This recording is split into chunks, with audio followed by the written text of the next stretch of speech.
Kini kau datang lagi setelah menyakiti.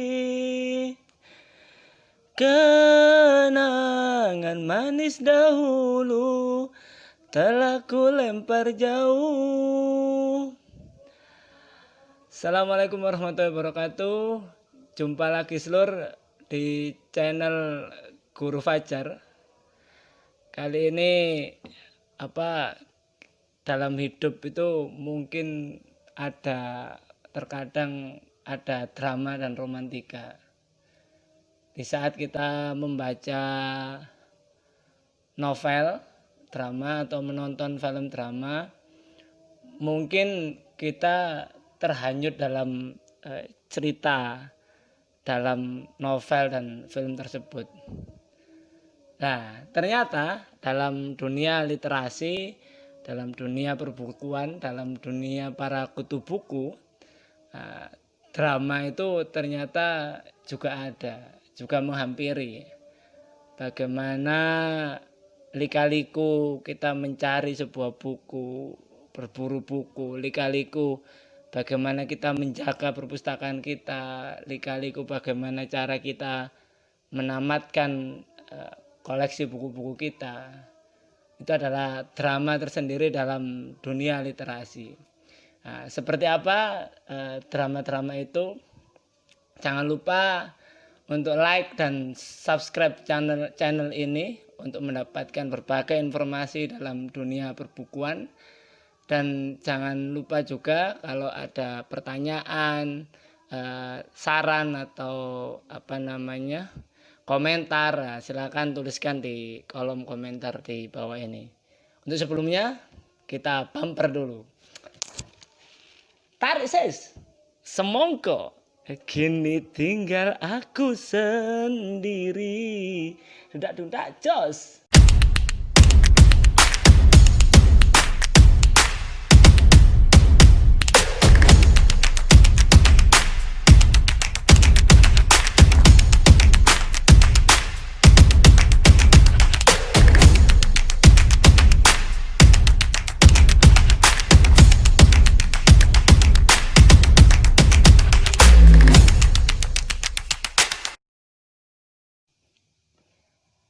Literasi drama Korea, apa saja yang menjadikan dunia literasi itu penuh dengan drama seperti drama Korea? Simak ulasannya di Bincang Urusan dan Perihal Dunia Literasi Budal episode 2 kali ini. Tarik ses, semongko.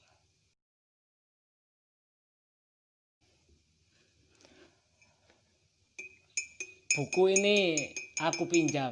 Nah, itu salah satu judul lagunya Iwan Fals. Tapi dalam dunia literasi, urusan pinjam meminjam ini sungguh suatu hal yang sangat pelik sekali. Ya, adalah almarhum Kiai Haji Abdurrahman Wahid atau Gus Dur, presiden kita keempat. Ya, itu pernah memunculkan sebuah kalimat yang sangat menarik dan menjadi pedoman bagi para literat di negeri ini.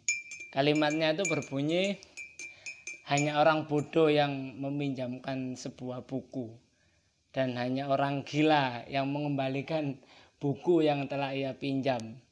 Nah, inilah yang kemudian jujur menjadikan kita para pecinta buku itu selalu was-was dengan hal-hal yang berkaitan dengan pinjam meminjam. Ya. Jujur saya sendiri mungkin orang yang bisa dikatakan tidak terlalu saklek, tapi memang juga hati-hati karena beberapa kali koleksi buku saya ini dipinjam orang dan nggak balik gitu ya. Jadi memang ada misalnya ada orang yang minjem, ada dulu teman itu minjam ya beberapa buku itu, terus kemudian hendak dikembalikan, Ya qadarullah ternyata rumahnya kebanjiran dan seluruh buku yang ia pinjam dari saya itu terbawa banjir, ya kena lumpur dan sebagainya, ya wes gitu. Nah, ada pula dulu yang ini agak menjengkelkan ya. Jadi buku saya itu dipinjam untuk ya satu perpustakaan ini dipinjam untuk sebuah event ya di sekolah ya. Tapi kemudian panitianya tidak bertanggung jawab ya, sehingga apa ya, saya disuruh mencari sendiri buku-buku yang saya pinjamkan itu. Beberapa tidak kembali ya, sehingga kemudian ya alhamdulillah masih ada rezeki dan buku itu ternyata masih ada di toko buku itu. Jadi terpaksa beli lagi. Sampai kemudian ini yang aneh juga itu loh. Padahal buku-buku itu sudah saya kasih biodata nama ya, ada tanda dan sebagainya. Ya, tapi ada yang membaca itu kalau orang Jawa bilang itu keleleran gitu ya, keleleran ya, sampai kemudian ditemukan oleh OB itu di sekolah tempat saya ngajar itu, ya saya ambil lagi itu. Ya, ini sedikit hal-hal yang menjengkelkan dalam hal pinjam meminjam. Nah, pernah juga ada teman itu yang datang ya, walaupun saya nggak suudon itu, tiba-tiba aja begitu dia pulang buku saya ada yang koleksinya ada yang gowong gitu ya, ada hilang gitu ya. Jadi nggak tahu entah diselintutkan kemana, saya nggak suudon ya, tapi kok orang ini datang kok tiba-tiba buku ini hilang. Nah ini makanya jadi urusan pinjam meminjam itu jadi gini, saya bukan orang yang saklek, artinya melarang keras untuk dipinjam gitu. Tapi mungkin saya orang yang sangat hati-hati untuk meminjamkan buku ke orang lain. Dan mungkin teman-teman di luar sana kalau berurusan dengan memiliki perpustakaan pribadi, kemudian ada teman yang ingin pinjam, ya pastikan ini teman yang sudah bisa dipercaya, bisa bisa dihubungi dan sebagainya, ada nomor kontaknya, kita tahu rumahnya, dan ini sudah kita kenal luar dalam lah. Itu yang pertama. Yang kedua, memang kita juga harus punya aturan, jadi berapa hari minjem ya, atau yang aturan yang paling saya takutkan sebenarnya bukan hilang, tapi buku ini dipinjam dan balik dalam kondisi yang tidak sebagus ketika awal dipinjamkan. Makanya saya itu kalau ada yang pinjam itu saya selalu bilang jangan sampai dilipat, jangan sampai terlipat, jangan sampai lecek, jangan sampai sobek, apalagi kemudian basah ya, kena air dan sebagainya. Jadi kalau kok membalikannya seperti itu, biasanya orang-orang itu mungkin namanya sudah masuk daftar blacklist. Adapun untuk orang yang tidak dikenal ya saya nggak berani meminjamkan.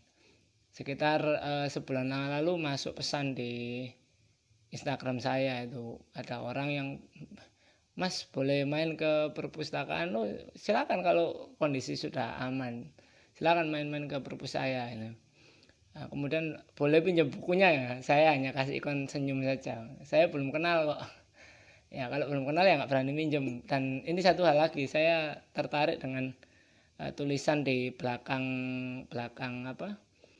novel Supernova Dewi Lestari itu, gitu ya.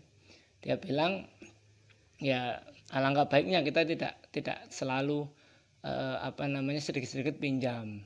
Ya kalau ada ya mulailah menabung untuk membeli buku.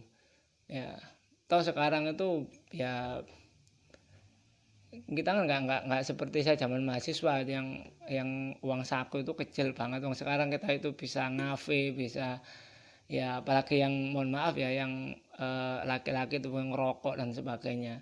Alangkah baiknya buku itu kalau kita mau tertarik dengan dunia buku, jangan selalu minjem, tapi usahakan beli. Dan satu lagi yang agak mungkin ada pertanyaan, kalau beli bingung Mas carinya di mana gitu ya, kan bisa lihat di ini ya, di YouTube atau di Instagram tuh kan banyak sekali sekarang bookstagram atau vlogger dunia perbukuan ya. Maka kemudian ini adalah yang patut diwaspadai oleh para pecinta buku ya. Intinya pinjam meminjam itu boleh, tapi kalau bisa jangan ya. Karena tadi tidak semua pemilik buku itu mau digelari sebagai gelar orang bodoh. Itu masalah yang pertama.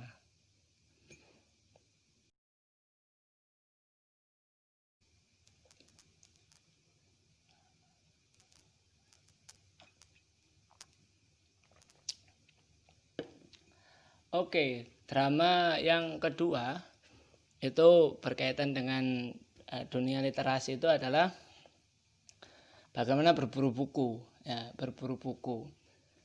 Kalau ditanya lebih enak belanja di mana sih, di toko buku offline, toko buku, ataukah toko buku online? Ya, jujur dulu sebelum pandemi mungkin saya merasa lebih sreg kalau belanja di toko buku offline. Tapi selama masa pandemi mungkin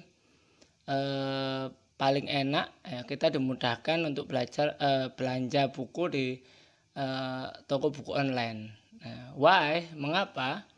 Nah, jadi gini, dulu mungkin kita jujur saya sebelum pandemi itu memang sering berburu di toko buku ya. Waktu saya masih tinggal di Surabaya, itu setidaknya ada 3 toko buku yang jadi langganan saya.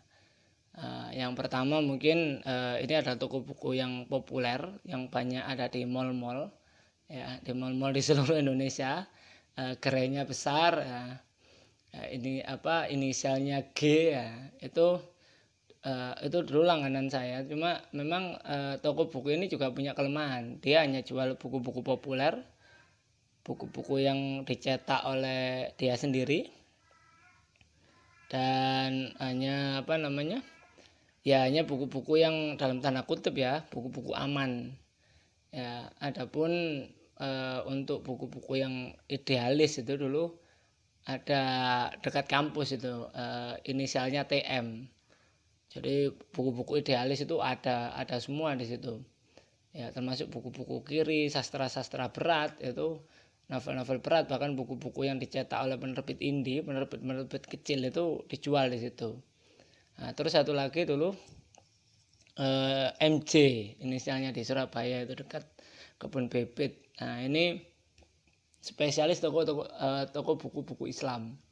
Nah, jadi spesialis buku-buku Islam, hampir semua buku-buku pergerakan Islam itu ada lengkap. Nah, masalahnya adalah beberapa tahun belakangan ya. Oh, satu lagi, dulu mungkin impian saya selama tinggal di Surabaya itu datang ke Islamic Fair di Jakarta. Wah, itu ajang yang luar biasa besar. Namun selama tinggal di Bogor ini mungkin hanya 2 kali saya datang, dan luar biasa waktu itu sampai menghabiskan sekitar hampir 2 juta hampir 2 juta untuk belanja buku. Namun episode Islamic Fair berikutnya tidak datang karena saya melihat ada kelesuan di dunia industri buku. Satu, semakin sedikitnya buku-buku bertema pemikiran dan sejarah Islam. Ya, kebanyakan hanya bertema fikih dan buku anak-anak itu yang membuat saya sedikit tidak lagi datang ke gelaran Islamic Fair berikutnya. Terus terkait toko buku tadi ya, di dunia toko buku juga gitu, ada kelesuan. Jadi saya melihat ada kelesuan. Jadi toko-toko buku ini terakhir itu toko buku langganan saya itu yang TM itu ketika saya datang ke Surabaya, atau ketika pulang saya berkunjung ke toko buku ini, ternyata dia lebih banyak menjual ATK, alat tulis kantor itu ya. Buku-bukunya sudah tidak banyak lagi ya. Inilah yang kemudian menjadikan saya toko buku ternyata sudah mulai bisnis toko buku itu kelihatannya sudah mulai lesu. Nah, sampai datang pandemi ya. Pandemi ini mungkin pasti memukul gitu. Tapi kemudian orang beralih belanjanya ke online, dan disitulah kemudian saya menemukan keasikan tersendiri. Satu, ternyata banyak sekali toko buku idealis ya, sehingga saya bisa menemukan buku-buku yang dalam tanda kutip ya ya, yang yang sesuai dengan mindset saya, terutama apalagi dalam urusan buku sejarah, yang memang buku sejarah ini juga sulit. Itu yang pertama. Yang kedua juga kita dimudahkan karena memang banyak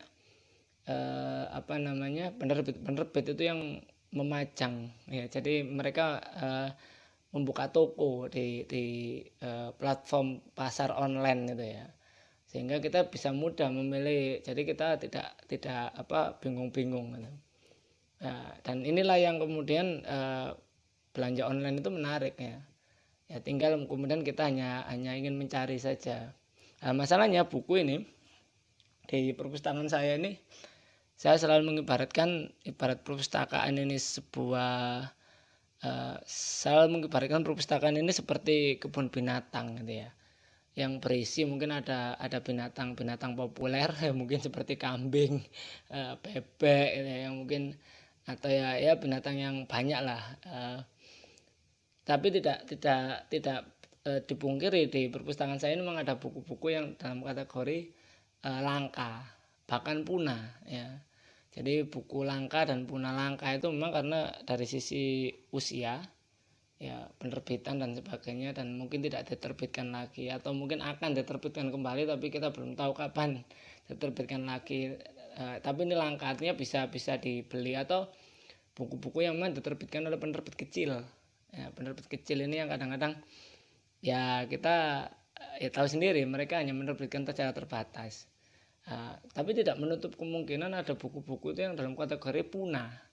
Punah artinya apa? Biasanya karena penerbitnya sudah tutup, tidak diterbitkan lagi. Tidak diterbitkan lagi itu entah karena ya memang buku ini ya tidak laku di pasaran sehingga penerbitnya tidak menerbitkan ulang, atau memang buku ini dalam kategori ya dianggap berbahaya oleh negara sehingga tidak diterbitkan lagi ya. Dan inilah buku-buku punah. Jadi mereka ini punah, sudah tidak diterbitkan ulang. Nah, ini bagaimana cara ya, akhirnya tadi kita dalam berburu buku ini supaya tidak bingung, kita bisa mengandalkan medsos ya. Kita tahu banyak bookstagram, banyak book vlogger ya, yang sehingga kita bisa tahu mana sih buku-buku menarik, mana sih buku-buku yang sesuai dengan keinginan kita. Nah, jadi seperti itu. Dan ya siapkan dana aja gitu di toko online. Ini kita bisa belanja dengan mudah. Atau mungkin kita bisa tanya teman-teman kita, atau tanya komunitas-komunitas literasi, kira-kira buku yang menarik ini apa sih. Saya sendiri ada mengikuti grup komunitas literasi itu, bahkan tiap pekan itu mereka mengadakan diskusi buku, sehingga kita bisa tahu ini buku ini menarik, sehingga kita bisa membeli buku atau mendapatkan buku-buku itu dari situ. Nah, itu terkait buku-buku langka. Memang ada buku-buku langka ini yang diterbitkan ulang, seperti buku ini. Saya dulu pernah punya buku itu pun. Nah, ini satu lagi, kalau kita belanja di online itu ada dua jenis.